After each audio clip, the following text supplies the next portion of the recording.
Hello coders, welcome back to a new video. और इस video में हम कवर करने वाले हैं हमारा इफ एल्स इफ कंडीशनल। देखो, ये मेरा कंडीशनल का एक तरह से समझ लो, जो मेरे मेन तीन कंडीशनल होते हैं। मैंने आपको इफ बताया, मैंने आपको इफ एल्स बताया, और अब मैं आपको इफ एल्स इफ बता रहा हूँ। तो एक तरह से आप देखोगे अगर, तो कंडीशनल में आपका इतना ही आता है। ठीक है, मतलब दो और आते हैं लेकिन वो कंडीशनल में नहीं गिने जाते हैं। आपका टर्नरी आता है और आपका स्विच केस आता है। ये दोनों हम कवर करेंगे, ऐसा नहीं है कि इन लोगों को छोड़ देंगे। लेकिन कंडीशनल्स अगर ध्यान में रखना, तो बस यही तीन तरह के होते हैं, इफ एल्स इफ और इफ एल्स। ठीक है, तो यहाँ पर जो मेरा इफ एल्स इफ है वो आज हम यहाँ पर कवर कर लेंगे। उसके बाद नेक्स्ट लेक्चर में हम देखेंगे कि हमारा जो ये इफ है, इफ एल्स है और इफ एल्स इफ है, इसके ऊपर क्या क्या क्वेश्चंस आते हैं। तो फिलहाल हम देखेंगे कि हमारे इफ एल्स इफ का डेफिनेशन है क्या। मैं यहाँ पर बात बात पे डेफिनेशन बोलते रहता हूँ, उसका मतलब ये नहीं कि आप इसका डेफिनेशन को रटते चलो। ठीक है, आपका मन है, आप इसको बस समझ लो, आप इसको खुद के लैंग्वेज में लिख सकते हो। ऐसा नहीं कि मैंने ये कोई बुक से उठाया है, ये मैंने खुद से लिखा है। तो आप ऐसे ही करके खुद से भी लिख सकते हो। देखो पढ़ते क्या है। If else if is use to give multiple conditions. ये जो इफ एल्स इफ है, वो हम इसमें मल्टीपल कंडीशंस दे सकते हैं। कि जैसे अभी तक हम क्या कर रहे थे कि इफ में बस एक ही कंडीशन दे रहे थे। ठीक है, और फिर इफ एल्स में भी हम बस एक ही कंडीशन दे रहे थे। अब देखो, याद करो जो मैंने आपको बताया था कि आप कितना भी इफ दे सकते हो। तो ये इफ और इफ आप बोलोगे कि यहाँ भी तो हम कंडीशन दे रहे थे, यहाँ भी कंडीशन दे रहे थे, तो यहाँ भी तो हम बहुत सारा कंडीशन दे रहे थे। देखो, ये कंडीशन देना अलग है। एक्चुअली में होता क्या है ना, इफ एक ही चीज़ है, अगर आप उसके नीचे एक और इफ बना रहे हो, इसका मतलब आप कंप्लीटली एक न्यू इफ को स्टार्ट कर रहे हो। समझ रहे हो मेरी बात? ऐसा नहीं कि ये दोनों कनेक्टेड है। जैसे कि मेरा इफ एल्स था, वो पूरा कनेक्टेड था। अगर इफ एल्स के बीच में आप कोई सा भी उल जुलूल लिख दोगे तो वो नहीं चलेगा। लेकिन ये दो इफ के बीच में आप कितना भी कुछ भी लिख दो, तो फिर भी ये दोनों इफ काम करेगा। समझ रहे हो मेरी चीज़? ये इफ कम्प्लीटली एक अलग चीज़ है, और उसके नीचे जस्ट बाद अगर अगर आप एक और इफ बना दोगे तो ये कम्प्लीटली अलग चीज़ हो जाता है।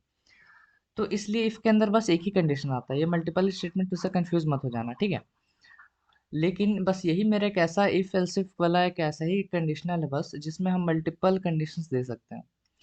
तो if else if is used to give multiple conditions to be checked, and if and else if commands contains those conditions. और जैसे कि मेरा इफ एल्स में बस इफ कंटेन करता था कंडीशन को, वैसे ही इफ एल्स इफ में इफ और एल्स इफ के अंदर आप अथी अपना कंडीशंस डाल सकते हो। ठीक है, तो वो भी हम देखेंगे कि कैसे हम यहाँ पर कंडीशंस डालते हैं। अब देखो, विच ever is true among them is executed. मतलब इफ और एल्स इफ के अंदर आपने जितना भी कंडीशन डाल रखा है, उसमें से जो भी ट्रू होगा वही एग्जीक्यूट किया जाएगा। And rest conditions are not checked, और बाकी कंडीशंस चेक नहीं होते हैं। सपोज कर लो, अभी छोड़ो, अभी फिलहाल इस चीज़ को मैं वहाँ पर समझा दूंगा। ठीक है, अभी बस समझो कि बस जितना भी आप कंडीशन डाल रहे हो, उसमें से बस जो एक सही है वही एग्जीक्यूट किया जाएगा, बाकी सब एग्जीक्यूट नहीं किया जाएगा। अब ये चीज़ पढ़ो, the first condition is true then rest of the true conditions are also not checked. मतलब अगर एक ट्रू हो जाता है तो बाकी सारे फर्क नहीं पड़ता है कि अगर वो सही है या गलत, वो चेक किए ही नहीं जाते हैं। And the control exits the if else if constructs. मतलब वो जो इफ एल्स इफ का जो पूरा ब्लॉक है, वो पूरा एग्जिट हो जाता है ये चीज़। At last, the else is optional. मतलब जब आपने इफ एल्स में देख रखा था कि वहाँ जो आपका एल्स था वो कंपलसरी था, और उसके अंदर हम लोगों ने कंडीशन नहीं लगाया था। मैं आपको एक इंटरेस्टिंग बात बताता हूँ। अगर आप इफ एल्स जो कंस्ट्रक्ट है, मतलब इफ एल्स का जो स्टेटमेंट है, सिंटेक्स है, अगर आप एल्स पार्ट को हटा दोगे तो वो आपका इफ कंडीशनल बन जाता है कि नहीं? अगर आप एल्स नहीं दोगे तो वो सिर्फ आप एक इफ का कंडीशनल बन जाता है। उसी तरह एल्स इफ में ऐसा कह सकते हैं, तो इससे हम ऐसा कह सकते हैं कि इफ एल्स में आपका एल्स ऑप्शनल रहता है। ठीक है, और उसी तरह जो ये इफ एल्स इफ है, वहाँ भी आपका एल्स ऑप्शनल है, लेकिन अच्छा प्रैक्टिस ये है कि हमेशा दें, और हम हमेशा देंगे भी। But if you include else, लेकिन अगर जब आप एल्स इंक्लूड कर दिए, then if all the conditions are false then else executes. तो एल्स का मतलब ही होता है कि अगर सारा का सारा गलत हो जाए, तब आपका एल्स के अंदर आपने जो भी लिख रखा है वही काम किया जाएगा। अब देखो, ये पूरा डेफिनेशन नहीं, मैंने इसका वर्किंग का तरीका एक तरह से बता रखा है। तो आपको कंप्लीट यहाँ पर डिपेंडेंसी है, आपका जो डेफिनेशन है वो आप खुद से फ्रेम कर सकते हो। ठीक है, चलो हम इसका सिंटेक्स देखते हैं। तो इसका सिंटेक्स थोड़ा लंबा होता है, लेकिन ऐसा याद करने का आपको ज़रूरत नहीं है। ठीक है, कम्प्लीटली भी, मतलब आप पे डिपेंड करता है, आपको याद करने का मन है करो, नहीं मन है मत करो। बिकॉज इसको आप जब बहुत सारा क्वेश्चन हम प्रैक्टिस करेंगे ना, तो ये खुद पे खुद आपको याद हो जाएगा। सिंटेक्स देखो, इफ और ब्रैकेट में हम अपना कंडीशन वन डालते हैं। अब बोलो कंडीशन वन क्यों? क्योंकि हम इफ एल्स में आपने पढ़ा था कि हमने बहुत सारे यहाँ पर कंडीशन डालना है। तो देखो, अब इफ के अंदर का बॉडी है, फिर आप एल्सिफ लगाओगे। एल्सिफ को आप फिर नेक्स्ट लाइन में भी स्टार्ट कर सकते हो, उसमें दिक्कत नहीं है। इसके अंदर कंडीशन टू आएगा, फिर उसका बॉडी, एल्सिफ, फिर उसका कंडीशन थ्री, फिर बॉडी। उसी तरह आपको जितना मन है उतना आप यहाँ पर एल्सिफ लगा सकते हो, जितना अपना कंडीशन। तो मान के चल रहे हैं कि इस वक्त हमारा कंडीशन एन है, एन कंडीशन हमने यहाँ पर दिया है, तो कंडीशन एन बॉडी और लास्ट में एल्स, और एल्स का भी एक बॉडी रहेगा। और एल्स का यहाँ पर कोई भी कंडीशन नहीं रहता, जैसे कि मैंने आप लोगों को बताया था। तो ये है इसका बेसिक सिंटेक्स। याद करने की कतई ज़रूरत नहीं है, हम प्रैक्टिस करते करते इसको याद कर लेंगे, ठीक है। देखो यहाँ पर हम एक क्वेश्चन लेंगे, और उस क्वेश्चन में हम देखेंगे कि आपका जो इफ एल्सिफ है वो कैसे काम करता है। यहाँ पर देखो, जैसे कि मैंने आपको क्वेश्चंस कराया था पिछले 2 लेक्चर्स में कि आपको फाइंड करना है कि एक नंबर पॉजिटिव है या नेगेटिव। हम वही क्वेश्चन यहाँ पर लेंगे, और इस बार मान के चलेंगे कि आपका जीरो जो है वो ना ही पॉजिटिव है ना ही नेगेटिव है। तो देखो हम क्या देंगे, इंट एन, आपका एन बनाएंगे, और उसके बाद हम अपना एन में इनपुट लेंगे। ठीक है, तो हम एन में अपना इनपुट ले लेते हैं, सी इन एन। राइट, हमने इनपुट ले लिया। अब यहाँ पर देखो, if N equal to zero, तो सी आउट जीरो।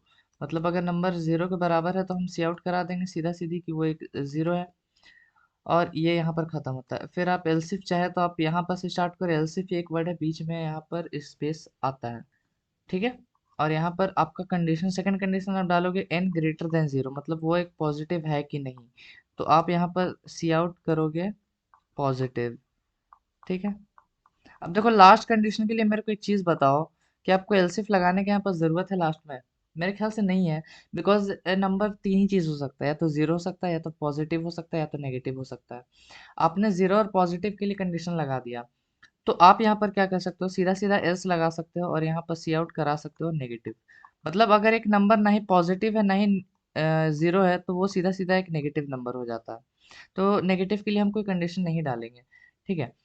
तो ये है मेरा सिंपल सा कोड। अब देखो ये वर्क कैसे करेगा। सपोज कर लो मैं यहाँ पर नंबर में सपोज कर लो 9 देता हूँ, तो आपका ये पहला कंडीशन चेक हो कि आपका नंबर जीरो के बराबर है, नहीं, तो ये आपका एग्जीक्यूट नहीं होगा। उसके बाद आपका ये वाला चेक होगा, एल्सिफ, कि आपका 9 जो नंबर है एन, वो क्या जीरो से बड़ा है, तो ये कंडीशन ट्रू हो जाता है, तो ये कोड ब्लॉक आपका एग्जीक्यूट हो जाएगा, और पॉजिटिव आपका यहाँ पर प्रिंट हो जाएगा, इस तरह से पॉजिटिव। और फिर मेरे को बताओ, क्या ये चीज़ चेक होगा? एल्स वाला पार्ट नहीं चेक होगा। अगर आपको ऐसा लग रहा हो कि यहाँ पर चेक हो गया, तो एक भी, अगर देखो एल्स इस तरह से काम करता है ना कि आप जितना भी कंडीशन लगा दो, जो एक सही हो जाता है पहला वाला, उसके अंदर आपने जो लिखा है बस वही काम करेगा, बाकी सबको वो चेक भी नहीं करता, उसकी तरफ देखेगा भी नहीं, ठीक है। तो इस तरह से इसका काम करने का तरीका है। तो इसका हम जल्दी से यहाँ पर कोड लिखेंगे, वीएस कोड में देखते हैं चलता है कि नहीं। यहाँ पर आए, हमने यहाँ पर एक इंट एन बनाया, उसके बाद हम अपना सीन एन करेंगे, मतलब एन में इनपुट लेंगे बेसिकली। और यहाँ पर if N is equals to zero, अगर एन जीरो के बराबर होता है तो हम, मुझे यहाँ पर क्या करना है, सी आउट कराना है कि द नंबर इज जीरो, ठीक है। और यहाँ पर आपका एंडल। उसके बाद आप चाहे तो ऊपर भी लिख सकते हो जस्ट बाद, या फिर आप यहाँ पर नीचे भी लिख सकते हो, कंप्लीटली आपका मर्जी, उसमें सिंटेक्सिकल एरर नहीं आता है, ठीक है। अगर नंबर ग्रेटर देन जीरो होता है तो मेरे को सी आउट कराना है कि द नंबर इज पॉजिटिव, ठीक है।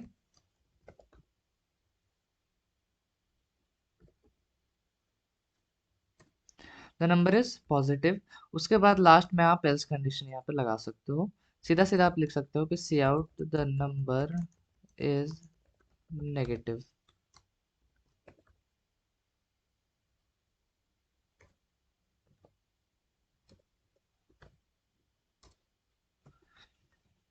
तो ये मेरा सिंपल सा कोड। अब देखते हैं ये रन कैसे करता है। चलो, मेरे को यहाँ पर बोलेगा सीधा सीधा कि एक नंबर मेरे को एंटर करना है, तो सपोज कर लो हम 5 एंटर करते हैं, तो दिखाता है नंबर इज पॉजिटिव, चलो बढ़िया। एक बार और हम रन करते हैं, इस बार हम जीरो करते हैं तो मेरे को जीरो दिखाया, चलो बढ़िया। फिर से हम रन करते हैं, इस बार हम -7 डाल के देखते हैं तो मेरा आगे नेगेटिव, मतलब कंप्लीटली सही सही वर्क कर रहा है। चलो, ये तो हुआ मेरा सिंपल सा चीज़। अब देखो, आपको मैं यहाँ पर एक और चीज़ बताता हूँ।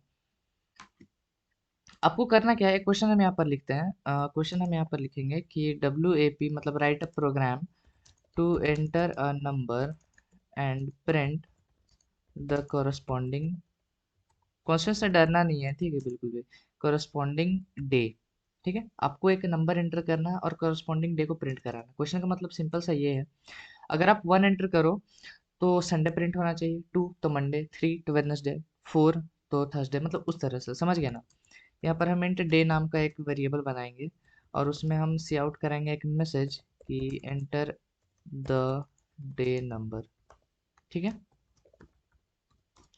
फिर हम यहाँ पर डे नंबर को इनपुट ले लेंगे। हमने इनपुट ले लिया। अब चलो, अब हम कंडीशन बनाते हैं। सबसे पहला, इफ आपका अगर डे इक्वल टू 1 होता है, अगर आपका डे जो है वो 1 के बराबर हो जाए, तो मेरे को यहाँ पर क्या करना है, संडे को प्रिंट कराना है। तो मैं यहाँ पर लिख दूंगा संडे, ठीक है। तो ये हमने बनाया पहला के लिए। अब उसी तरह मेरे को बनाना है 2, 3, 4, 5, 6 और 7 के लिए। तो जल्दी जल्दी हम वहाँ पर बनाते हैं, वीडियो को थोड़ा फास्ट फॉरवर्ड करते हैं यहाँ पर टाइम बचाने के लिए। देखो हमने यहाँ पर क्या किया है, हमने डे 1 के लिए कंडीशन बनाया, अगर डे 1 हुआ तो संडे प्रिंट हो, अगर डे 2 हो तो मंडे प्रिंट हो, अगर डे 3 हो तो ट्यूसडे प्रिंट हो, अगर डे 4 हो तो वेडनेसडे, 5 थर्सडे, 6 तो फ्राइडे। देखो क्या मेरे को ऐसा डालना चाहिए, मेरे को सिंपल सा एक आंसर देना, यस और नो में। क्या अगर मैं ये चीज़ डालता हूँ, सोच के बताना कि ये सही होगा कि नहीं। सिंटेक्सिकल एरर नहीं है, आपका लॉजिकल एरर यहाँ पे होने वाला है, ठीक है। तो वो लॉजिकल एरर है, इसलिए मैं आपको लॉजिक लगाने के लिए कह रहा हूँ। क्या मैं ये डालता हूँ तो क्या आपका प्रोग्राम सही है? देखो प्रोग्राम में सिंटेक्सिकल एरर नहीं है, जैसा कि आप लोगों को दिख रहा है। आप लोगों को लग रहा हो कि ये बिल्कुल भी सही है।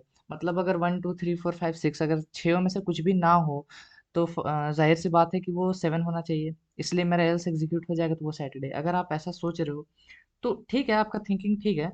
लेकिन देखो अगर सपोज कर लो मैं यहाँ पर 10 डाल दूँ, सपोज कर लो अगर मैं 10 डाल दूँ, तो वो पहला 6 कंडीशन तो यहाँ पर गलत हो जाता है।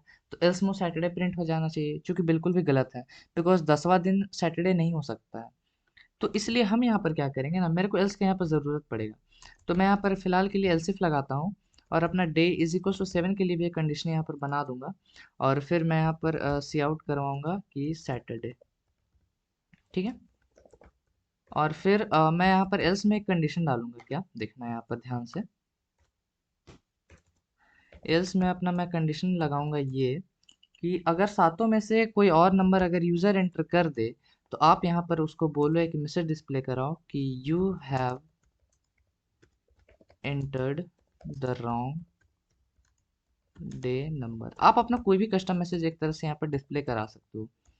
तो देखो ये कोड है मेरा, तो मतलब अगर 1 एंटर करेगा यूज़र तो उसको संडे मिलेगा, अगर यूज़र 1 एंटर करेगा तो उसको संडे मिलेगा, 2 तो मंडे, 3 तो वेडनेसडे एंड सो ऑन, ठीक है। तो ये आप यहाँ पर समझ गए। तब इसको हम रन करते हैं। चलो मेरे को बोला एंटर द डे नंबर, अगर मैं 4 एंटर करूँ तो मेरे को वेडनेसडे मिल रहा है, मतलब परफेक्टली मेरा सही सही चल रहा है। देखो इसी कोड की मदद से मैं आपको बहुत सारी चीज़ों का यहाँ पर एक्सप्लेन कर दूंगा। सपोज कर लो मैं एंटर करता हूँ 9, जो कि डे नंबर है ही नहीं, तो मेरे को मिलेगा you have entered the wrong day number, मतलब तुमने एक गलत डे नंबर को एंटर किया हुआ है। तो मतलब ये मेरा जो कोड है वो परफेक्टली सही सही वर्क कर रहा है। देखो छोटी मोटी चीज़ें जो मैं आपको यहाँ पर बताऊंगा। पहली चीज़, मैंने आपको पहले ही बता रखा है कि बहुत लोग गलती क्या करते हैं, ये जो एलसिफ है इसके बीच में जो एक स्पेस आ रहा है ये मैंडेटरी है। अगर आप इसको इग्नोर कर दोगे, सपोज कर लो इसको हम यहाँ से हटा देते हैं, तो फिर आपका ये गलत हो जाता है कम्प्लीटली। देखो यहाँ पर एरर आया, बोल रहा है क्या, आइडेंटिफायर एलसिफ इज अनआइडेंटिफाइड, मतलब ये जो एलसिफ है वो उसको पहचान नहीं रहा है कि ये है क्या।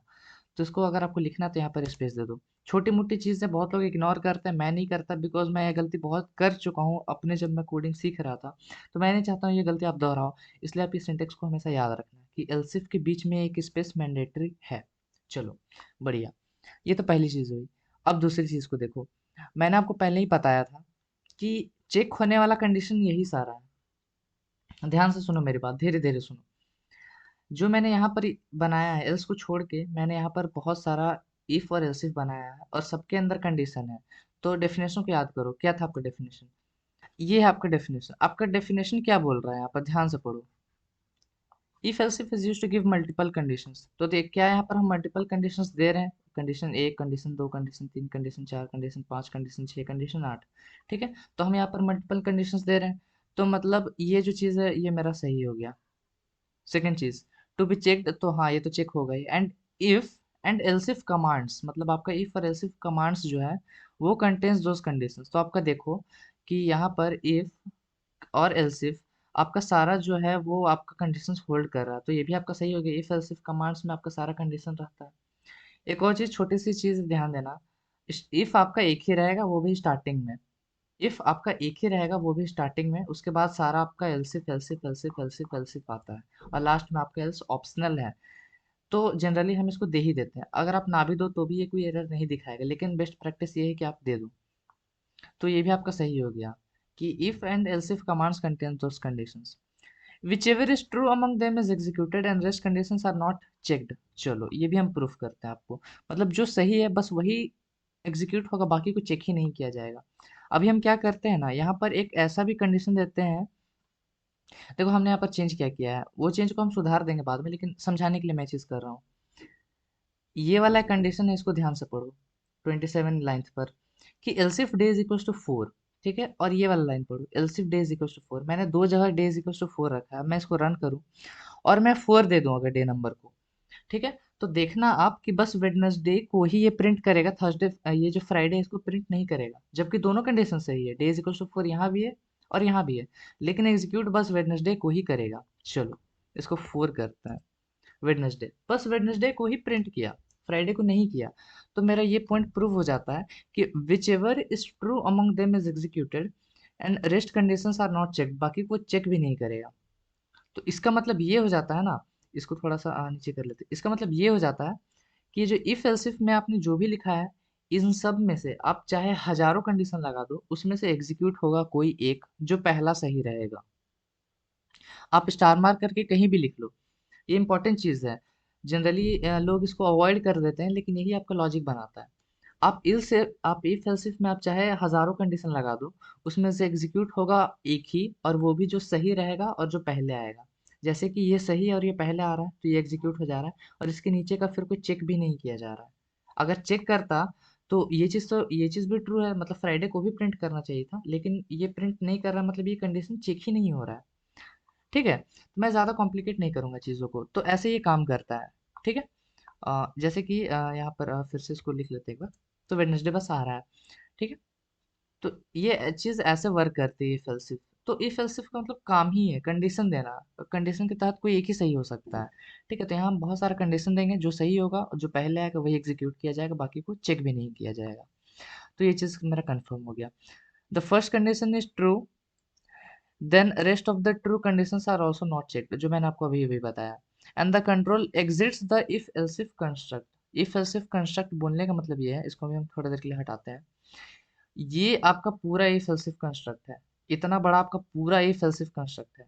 तो इसका मतलब अगर मैं इसके बाहर कुछ लिख दूं, सपोज कर लो मैं इसके बाहर यहाँ पर लिख देता हूँ कि the code has exit the if else if construct, ठीक है, और यहाँ पर एक एंडर लगा देते हैं, सेव करके इसको रन करते हैं। सपोज कर लो हम यहाँ पर फिर से 4 देते हैं, तो वेडनेसडे, और मेरे को मैसेज डिस्प्ले हुआ है यहाँ पर, ध्यान से देखना कि the code has exit the if else if construct, मतलब ये वाला अगर आपका कंडीशन सही हो जाता है वेडनेसडे, उसके बाद आपको फर्क नहीं पड़ता कि आपने यहाँ पर कुछ भी लिखा हुआ है, वो सीधा सीधा इसके बाहर निकल के इसके बाद यहाँ पर से प्रिंट करना स्टार्ट करेगा, काम करना अपना स्टार्ट करेगा। तो ये जो पूरा यहाँ पर जो आपने ये पूरा बना के रखा हुआ है, ये पूरे के बाहर आ जाता है। तो अगर आपसे कोई पूछे कि अगर ये कंडीशन ट्रू होता है तो आपका कंट्रोल कहाँ जाएगा, मेरा क्वेश्चन है, अगर ये वाला आपका कंडीशन ट्रू होता है डे इज इक्वल टू 3, फिर आपका कंट्रोल कहाँ जाएगा, तो आप सीधा बोलोगे कि यहाँ पर आ जाएगा, बिकॉज ये सही हो जाता है। तो ये तो ऑब्वियसली ये तो एग्जीक्यूट होगा ही, लेकिन इसके बाद कहाँ जाएगा, ये एग्जीक्यूट करने के बाद सीधा यहाँ से निकलेगा, उसके बाद यहाँ यहाँ यहाँ यहाँ कहीं नहीं जाएगा, सीधा यहाँ से निकलेगा। ठीक है, क्योंकि ये सब कुछ चेक ही नहीं करना है, इसको कोई एक ही सही हो सकता है। If else if conditional, conditional का मतलब ही होता है कोई एक सही है, उसी को काम करना चाहिए। चलो, तो और at last else is optional, if you not include else then if all the conditions of course, ये तो मैंने आपको बताया कि आप एल्स ऑप्शनल है, आप इसको चाहो तो इंक्लूड करो, चाहो तो ना करो, लेकिन ये करना अच्छी बात रहता है। सपोज कर लो हम आपको इसको दिखा देते हैं एक्सक्लूड करके, हमने यहाँ पर इसको नहीं रखा है, हम रन करें, सपोज कर लो हमने 4 एंटर किया, तो अभी मेरा वेडनेसडे तक control has exit the if else if construct, अभी भी मेरा कोड सही सही चल रहा है एल्स के ना होने के बावजूद। तो इसमें कोई दिक्कत नहीं, आप ऐसा कर सकते हो। समझ गए? तो ये चीज़ आप कर सकते हो, लेकिन एल्स को देना एक अच्छा प्रैक्टिस रहता है, ताकि आपका यूज़र कुछ उल जुलूल इनपुट दे दे तो आप उसको टैकल कर पाओ। ठीक है, फिर यहाँ पर लिखते हैं कि वापस अपना मैसेज डाल देते हैं कि you have entered the wrong day number. ठीक है। तो आई होप आप लोगों को ये जो इफ एल्स इफ कंस्ट्रक्ट है वो अच्छे से समझ में आया होगा। मेरे को कमेंट सेक्शन में भी बताओ कि आप लोगों को ये चीज़ समझ में आया या नहीं। अ, आशा करता हूँ कि समझ में आया ही होगा, बिकॉज देखो मैं यहाँ पर आप लेक्चर जो है वो ज़रूरी नहीं है कि देखो जहाँ पर ज़रूरी होता है, जहाँ पर लेक्चर को छोटा रखना रहता है मैं रखता हूँ। और जहाँ पर देखो जैसे कि इस लेक्चर में कुछ ऐसा नहीं था, इतना बड़ा लेक्चर होने के बावजूद आपको कुछ ऐसा नहीं लगा होगा कि मैंने कुछ यहाँ पर बेकार का बताया है। ठीक है। तो आशा करता हूँ आपको ये चीज़ समझ में आया होगा। और इफ एल्स इफ के भी अंदर आपको बहुत सारा क्वेश्चंस मिलेगा, उसको प्रैक्टिस कर लेना, जिसके आंसर्स भी हम जल्द अपलोड कर देंगे आंसर सीरीज में, उसका एक अलग सीरीज आएगा। मेरे कमेंट सेक्शन में बताओ आपको समझ में आया कि नहीं। अगर आया तो वीडियो को लाइक कर देना, चैनल को सब्सक्राइब कर देना। मिलते हैं आपसे नेक्स्ट वीडियो में। Till then keep coding and bye bye.